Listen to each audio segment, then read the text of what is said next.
49-летний уроженец Грузии Кахабер Арагвелидзе, известный в статусе так называемого вора в законе по прозвищу Кахат Тбилисский, в телефонном режиме принимал участие в преступном собрании с уважаемыми иждивенцами, Главное управление Закарпатское учреждение исполнения наказаний номер 9. Сведения об этом содержатся в материалах судебного реестра. Из них следует, в середине февраля на связь с представителем высшей касты преступного мира вышел 43-летний криминальный авторитет Евгений Дребитко, известный в статусе так называемого бродяги по кличке Белый. Белый, ранее приговоренный к 4 годам тюрьмы за вымогательство, часть 2, статья 189 Уголовный кодекс Украины, с марта 2020 года содержится в Закарпатской ВВП-9. Согласно версии следствия, около 22 часов 13 февраля 2023 года внутри прогулочного дворика номер 5 учреждения Дребитко устроил сходку с участием по меньшей мере 8 криминальных элементов, дополнительно привлекая к ней Каху Тбилисского. Как считается, тогда темой собрания достойников выступал вопрос сбора из списков общака Закарпатской колонии, решение вопроса статуса бродяги одному из заключенных и обсуждение конфликта между авторитетными Белым и следящим за одним из корпусов устройства плавного пуска Крымским.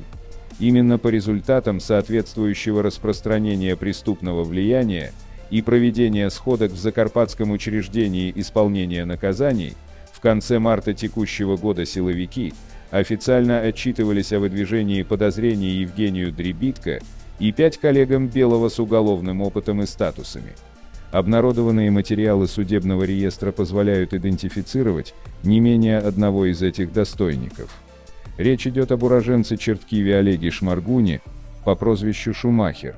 Последний приговор Мукачевского горрайонного суда 14 марта 2023 года был приговорен к 10 годам лишения свободы по делу о дерзком разбойном нападении на валютника в селе Яноши, на Береговщине образца весны 2020 года. Также из материалов суда следует, кроме приговора и дополнительных текущих претензий со стороны силовиков, к Шмаргуну по результатам преступных собраний, вопросы к Шумахеру якобы возникли по меньшей мере у 4 других авторитетов, получивших подозрения по результатам сходок в ВВП 2022-2023 год. Согласно рапорту оперуполномоченного оперативной группы учреждения, коллеги Олега Богдановича якобы обсуждают вопросы так называемой «предъявления Шмаргуна» с обязательным фактом физической расправы над ним во время конвоирования достойника к прогулочным дворикам или санитарной обработки.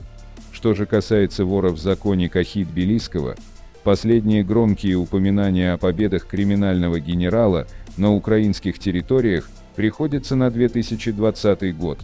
Тогда Арагвелидзе со скандалом задержали на границе с Румынией, поместили в ПТПИ, а 4 месяца спустя депортировали из Украины. Тем не менее, физическое пребывание Кахи Тбилисского вне государства не помешало ему в онлайн-режиме участвовать в масштабной сходке, которая за невмешательство силовых структур состоялась в пригороде Николаева, кафе «Ленкарань», в октябре 2020 года.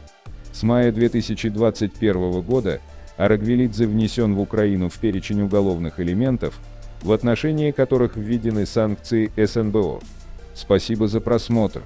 Ставьте лайк, подпишитесь на канал, для получения оповещения новых видео нажмите на колокольчик.